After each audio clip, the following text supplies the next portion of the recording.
Class 9 का chapter first है जिसका नाम है नंबर सिस्टम। एक्सरसाइज 1.3 का क्वेश्चन 7 है। क्वेश्चन देखो है क्या, question number 7, write 3 numbers whose decimal expansion are non terminating non requiring.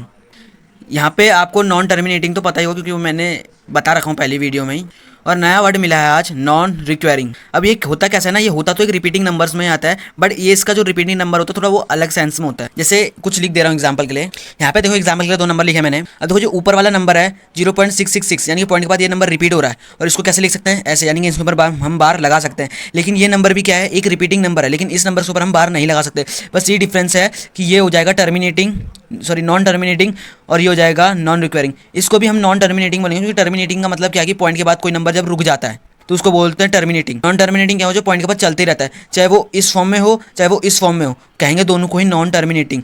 Requiring की बात कर रहे हैं तो रिक्वायरिंग सिर्फ ऐसे नंबर को बोलते हैं जिनके ऊपर हम बार नहीं लगा सकते लेकिन फिर भी वो रिपीट कर रहा होता है। तो यहाँ में हमको कुछ ऐसा ही 3 एग्जाम्पल्स बनाने हैं और उनका डेसिमल एक्सपेंशन करना है जो नॉन टर्मिनेटिंग भी हो नॉन रिक्वायरिंग भी हो। मतलब समझ रहे हो, कुछ इस सेंस में बनाना है क्योंकि नॉन टर्मिनेटिंग ये भी है, लेकिन रिक्वायरिंग की बात करें तो वो सिर्फ ये है, यानी कि हमको कुछ ऐसे नंबर बनाना है जो नॉन टर्मिनेटिंग भी हो नॉन रिक्वायरिंग भी हो। कुछ इस प्रकार के नंबर्स बनेंगे। आओ बताता हूँ 3 कौन कौन से हो सकते हैं। सबसे पहले √2 ले देते हैं। इसकी जो वैल्यू निकल के आएगी ना वो कुछ 1.41421356 ऐसे करके चलते रहेगी। अब ये कैसे निकला, देखो रूट के अंदर आप देखो कोई प्राइम नंबर है, और जब भी कोई ऐसा होता है ना रूट के अंदर प्राइम नंबर आते हैं, उसको निकालने का एक तरीका होता है, वो है लॉन्ग डिवीजन मेथड। अब वो है क्लास 8th का कॉन्सेप्ट है लॉन्ग डिवीजन मेथड। आप क्लास 8th में सीखे होंगे, एक बार वो कॉन्सेप्ट दोबारा देख लेना, उससे आप ये निकालना सीख जाओगे। तो ये हो गया √2 का डेसिमल एक्सपेंशन, जो कि नॉन टर्मिनेटिंग भी है नॉन रिक्वायरिंग।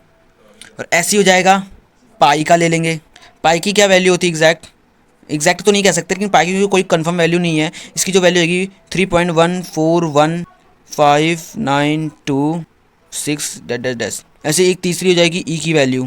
ई की क्या हो जाएगी 2.71828182 ये कुछ 3 हमने निकाल दिए क्योंकि 3 बोले थे हमने, कुछ 3 नंबर्स के नॉन टर्मिनेटिंग और रिक्वायरिंग निकाल दिया। मैंने बता दिया था नॉन टर्मिनेटिंग और नॉन रिक्वायरिंग में अंतर क्या है, मैंने बता दिया।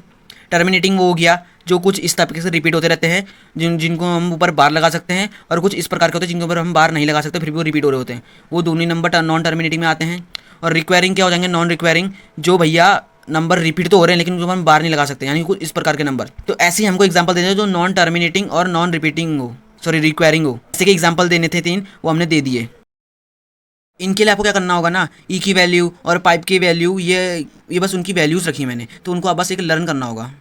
आई होप आप लोगों को छोटे कॉन्सेप्ट समझ में आ गया होगा। अगर आपको इस वीडियो में मजा आएगा तो इस वीडियो को लाइक शेयर सब्सक्राइब जरूर कर देना, और कमेंट में बताना है कॉन्सेप्ट आपको कैसा लगा। तब तक के लिए बाय बाय।